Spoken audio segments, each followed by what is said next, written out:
Hello दोस्तों, मैं सत्येंद्र कुमार आप लोगों का यूट्यूब चैनल पर स्वागत करता हूं।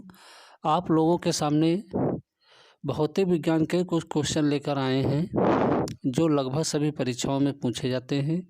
मेरा प्रत्येक वीडियो पाने के लिए लाइक और सब्सक्राइब जरूर करें। क्वेश्चन नंबर 1, ध्वनि का वेग अधिकतम होता है ए वायु में, बी द्रव में, सी धातु में, डी निर्वात में। इसका राइट आंसर है सी धातु में। ध्वनि की गति भिन्न भिन्न माध्यमों में भिन्न भिन्न होती है। ठोसों में ध्वनि की गति सर्वाधिक जबकि गैसों में न्यूनतम होती है। सामान्य ताप व दाब पर वायु में ध्वनि का वेग लगभग 332 मीटर प्रति सेकंड होता है। ध्वनि का वेग माध्यम के घनत्व पर निर्भर करता है। जिस माध्यम का घनत्व अधिक होगा उसमें ध्वनि की चाल अधिक होगी। अगला क्वेश्चन है, ध्वनि तरंगों का सबसे तीव्र परागमन होता है ए ठोस में, बी द्रव में, सी गैस में, डी निर्वात में। इसका राइट आंसर है ए ठोस में। ध्वनि तरंगे किसी भौतिक माध्यम जैसे वायु या गैस, द्रव तथा ठोस में ही संचरित होती हैं।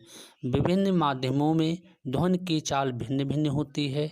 द्रवों में ध्वनि की चाल गैसों की अपेक्षा अधिक होती है जबकि ठोसों में ध्वनि की चाल सर्वाधिक होती है। अगला क्वेश्चन है, ध्वनि तरंगे ए निर्वात में चल सकती हैं, बी केवल ठोस माध्यम में चल सकती हैं, सी केवल गैसों में चल सकती हैं, डी ठोस तथा गैस दोनों माध्यमों में चल सकती हैं।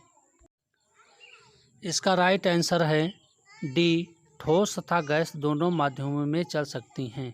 ध्वनि तरंगों के संचरण के लिए किसी न किसी माध्यम की आवश्यकता होती है। ध्वनि तरंगे ठोस, द्रव तथा गैस तीनों माध्यमों में चल सकती हैं। ध्वनि तरंगों का वेग ठोसों में अधिकतम, द्रवों में उससे कम तथा गैसों में न्यूनतम होता है। हवा में ध्वनि का वेग 0 सेंटीग्रेड पर 332 मीटर प्रति सेकंड, जल में 1400 मीटर प्रति सेकंड तथा लोहे में 5000 मीटर प्रति सेकंड। अगला क्वेश्चन है, लगभग 20 सेंटीग्रेड के तापमान पर किस माध्यम में ध्वनि की गति अधिकतम हो रहेगी ए हवा, बी ग्रेनाइट, सी पानी, डी लोहा। इसका राइट आंसर है डी लोहा। ध्वनि की गति माध्यम के घनत्व पर एवं प्रत्यास्थता पर निर्भर करता है। जिस माध्यम का घनत्व एवं प्रत्यास्थता अधिक होती है उसमें ध्वनि की गति अधिक होती है। 20 सेंटीग्रेड के तापक्रम पर लोहे में ध्वनि की गति अधिकतम होगी।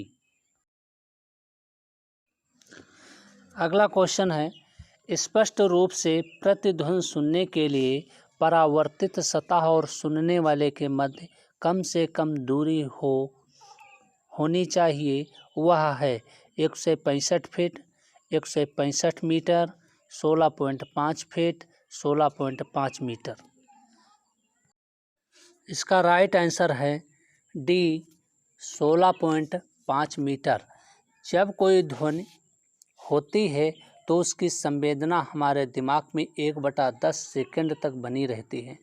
मनुष्य का कान केवल उन्हीं दो ध्वनियों के बीच विभेद कर सकता है जो उसे न्यूनतम 1/10 सेकंड के समय अंतराल पर सुनाई दे।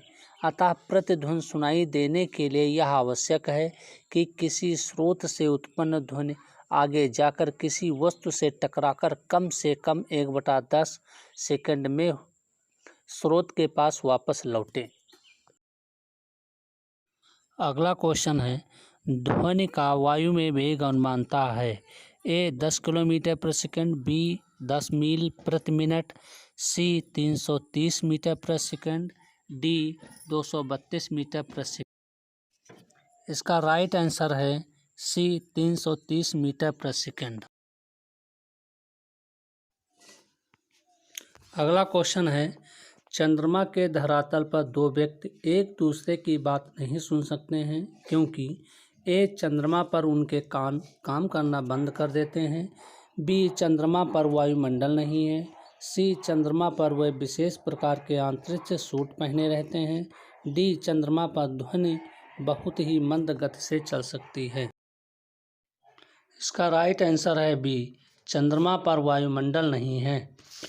ध्वनि तरंगों के संचरण के लिए द्रव्यात्मक माध्यम का होना आवश्यक है, परंतु चंद्रमा पर वायुमंडल नहीं होने के कारण वहां द्रव्यात्मक माध्यम नहीं है, इसलिए चंद्रमा पर ध्वनि तरंगों का संचरण नहीं हो पाता।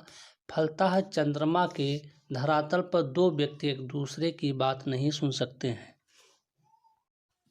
अगला क्वेश्चन है, चमगादड़ अंधेरी रातों में उड़ सकते हैं और अपना शिकार भी कर सकते हैं, इसका कारण है ए, उनकी आंखों के तारे बड़े होते हैं, बी, उनकी रात दृष्टि बहुत अच्छी होती है, सी, प्रत्येक चिड़िया ऐसा कर सकती है, डी, वह पराध्वनि तरंगे निकालते हैं और उन्हीं के द्वारा निर्देशित होते हैं। इसका राइट आंसर है डी, वह पराध्वनि तरंगे निकालते हैं और उन्हीं के द्वारा निर्देशित होते हैं। चमगादड़ उड़ते समय पराश्रव्य ध्वनि तरंगे उत्पन्न करते हैं। ये ध्वनि तरंगे रडार द्वारा प्रक्षेपित प्रकाश तरंगों की भांति मार्ग की रुकावट से टकराने के बाद उद्गम स्रोत तक लौट आती हैं। फलतः चमगादड़ अपनी संवेदनशील इंद्रियों से प्रभावित रुकावट की दिशा और दूरी का अनुमान लगा लेता है। अगला क्वेश्चन है, डेसिबल किसे मापने के लिए प्रयोग में लाया जाता है? ए, खून में हीमोग्लोबिन, बी, पेशाब में शक्कर, सी, वातावरण में ध्वनि, डी, वायु में कण। इसका राइट आंसर है सी, वातावरण में ध्वनि। वातावरण में ध्वनि की तीव्रता के स्तर को डेसिबल में मापते हैं। अगला क्वेश्चन है, जब दो लोग आपस में बात करते हैं तब कितने डेसिबल ध्वनि उत्पन्न होती है? ए, लगभग 5 डेसिबल, बी, लगभग 10 डेसिबल, सी, लगभग 30 डेसिबल, डी, लगभग 100 डेसिबल। इसका राइट आंसर है सी, लगभग 30 डेसिबल। फुसफुसाहट में 15 से 20 डेसिबल शोर होता है। साधारण बातचीत में 30 से 60 डेसिबल का शोर होता है। गुस्से में बातचीत 70 से 80 डेसिबल का शोर होता है। ट्रक या मोटरसाइकिल 90 से 95 डेसिबल का शोर करते हैं। यंत्र कारखाने 100 से 110 डेसिबल का शोर करते हैं। ऑर्केस्ट्रा 110 से 120, जेट विमान 140 से 150 डेसिबल का शोर करते हैं। अगला क्वेश्चन है, विश्व स्वास्थ्य संगठन के अनुसार एक नगर के लिए सुरक्षित ध्वनि प्रदूषण स्तर है 45 डेसिबल, बी 50 डेसिबल, सी 55 डेसिबल, सी 60 डेसिबल। इसका राइट आंसर है ए 45 डेसिबल। विश्व स्वास्थ्य संगठन द्वारा किसी नगर के लिए निर्धारित किया गया सुरक्षित ध्वनि प्रदूषण स्तर 45 डेसिबल है। अगला क्वेश्चन है, मनुष्यों के लिए शोर की सह सीमा करीब करीब होती है। ए 45 डेसिबल, बी 85 डेसिबल, सी 125 डेसिबल, डी 155 डेसिबल। इसका राइट आंसर है बी 85 डेसिबल। साधारण बातचीत में ध्वनि की तीव्रता का स्तर 30 से 60 डेसिबल होता है। सोते हुए व्यक्ति को जगाने के लिए 50 डेसिबल की ध्वनि पर्याप्त होती है। 80 डेसिबल के शोर में लगातार रहना हानिकारक सिद्ध होता है। 90 डेसिबल किसी शोर को बर्दाश्त करने की अधिकतम सीमा है। अगला क्वेश्चन है, निम्न में से किसकी तरंग लंबाई सबसे अधिक होती है? ए, इंफ्रारेड, बी, एक्स किरणें, सी, दृष्टिगोचर प्रकाश, डी, रेडियो तरंगे। इसका राइट आंसर है डी, रेडियो तरंगे।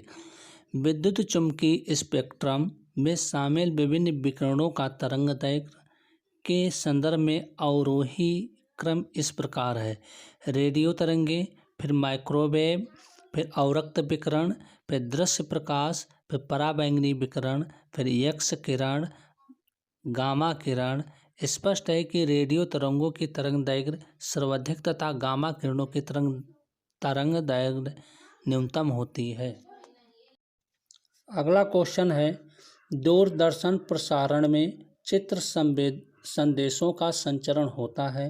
ए आयाम मांडुलन द्वारा, बी आवृत्त मांडुलन द्वारा, सी कला मांडुलन द्वारा, डी कोण मांडुलन द्वारा। इसका राइट आंसर है ए आयाम मांडुलन द्वारा। दूरदर्शन प्रसारण में ध्वनि संचरण के लिए आवृत्त मांडुलन तथा चित्र संदेशों के संचरण के लिए आयाम मांडुलन का प्रयोग किया जाता है। मिलते हैं दोस्तों अगले वीडियो में। तब तक चैनल को लाइक और सब्सक्राइब ज़रूर करें, जिससे मेरा प्रत्येक वीडियो देख सकें और बेल आइकन को दबाना ना भूलें।